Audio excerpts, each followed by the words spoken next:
বাংলার লোকের সঙ্গে যোগাযোগ নেই, গ্রামে গঞ্জে নেই, যে কোনোদিন আন্দোলন করেনি। আন্দোলনের সিপিএমের বিরুদ্ধে আন্দোলনের মধ্যে কোনোদিন দেখা যায়নি। যে মাত্র একটা বাই ইলেকশন 2 বছরের জন্য জিতেছিল, তারপর শুধু হেরেই যায় হেরেই যায় হেরেই যায় হেরেই যায়। সে আর কি করবে? আমি একটা জিনিস পরিষ্কার বুঝি, জানেন তো, আমার যা অ্যানালিসিস আমি তাতে বুঝেছি। আমি তো জমানাগুলো দেখে এসেছি, জমানাগুলো মাটিতে দেখেছি, মানে এখনো দেখছি।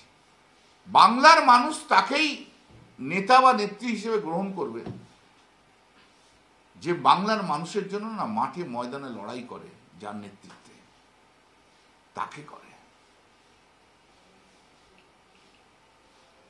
এই প্রেস বাইট দিয়ে আর সোশ্যাল মিডিয়াতে নেতা হওয়া যায় না। নেতা হতে গেলে লড়তে হবে। শুনুন, সবচেয়ে বড় লড়াইটা তো মমতা ব্যানার্জি করেছে, এটা তো মানতে হবে। এত বছর দেরি হলো কেন, এটাও একটা প্রশ্ন। মানুষ পাওয়ারটা শিফট করে একটা সময়, যখন একটা জায়গা থেকে আরেকটা জায়গায় যায়, এটা আমার রিডিং, একটা জায়গা থেকে আরেকটা জায়গায় যাবে, যখন দেখবে আরেকটা জায়গার নেতা তার জন্য লড়াই করছে এবং তাকে প্রোটেক্ট করার ক্ষমতা আছে সেই নেতার নিজের, নট ভাড়া করা নেতা নিয়ে নয়, মানে দিল্লি থেকে নেতা নিয়ে আসবো তারপর হবে তা না।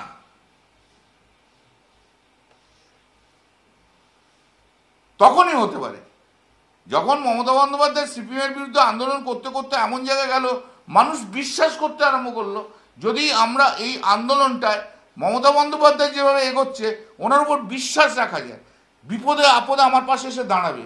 আপনি দেখেছেন শ্রমিক ভট্টাচার্য কোথাও কোনো মানুষের বিপদে আপদে গেছে? না সুকান্ত গেছে, না শুভেন্দু গেছে।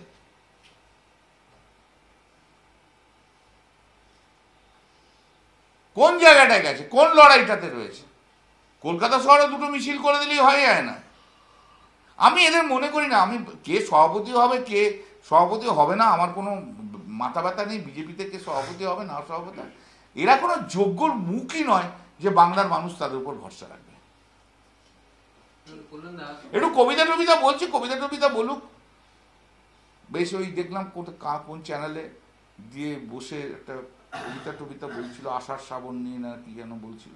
ওসব বলুক টলুক, শ্রমিকের ওসবগুলো ভালো, ওগুলো বলে ভালো, একটু ভালো বলে, একটু তত্ত্বকথাগুলো ভালো বলে, একটু রোমান্টিক লোক তো ভালো বলে ওগুলো।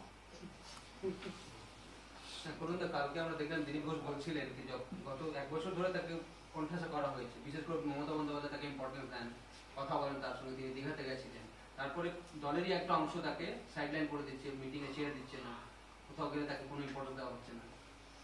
দেখুন, এগুলো তো বিজেপির নিজেদের ব্যাপার, আমি সেখানে কি কমেন্ট যেহেতু মমতা বন্দ্যোপাধ্যায়ের সঙ্গে কোনো ইম্পর্টেন্স আছে, আমি ওসব ব্যাপারে কোনো কমেন্ট করবো না। বিজেপির নিজেদের ব্যাপারে আমি কমেন্ট করবো না।